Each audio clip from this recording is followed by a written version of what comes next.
নওগাঁর বদলগাছীতে রাজশাহী বিভাগের অন্তর্গত জেলা মহানগর ভিত্তিক বিএনপি ও অঙ্গ সহযোগী সংগঠনের পর্যালোচনা সভা অনুষ্ঠিত হয়েছে। উপজেলা বিএনপির আয়োজনে বদলগাছী উপজেলা অডিটোরিয়ামে এই পর্যালোচনা সভা অনুষ্ঠিত হয়।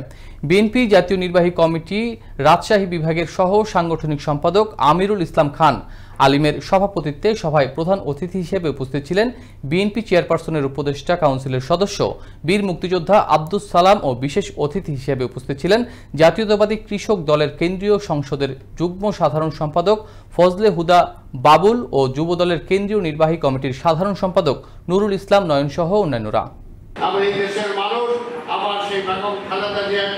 তিনবারের মতো বাংলাদেশের প্রধানমন্ত্রী বানিয়েছে।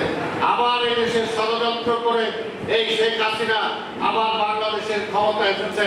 সেই সময় কুচক্রীদের সাথে ষড়যন্ত্র করে সেই সময় ভারতের আধিপত্যবাদের সহযোগিতায় আবার এই শেখ হাসিনা যখন বাংলাদেশের ক্ষমতা আসলো, গত 17টা বছর আপনারা দেখেছেন দেশে গণতন্ত্র ছিল না।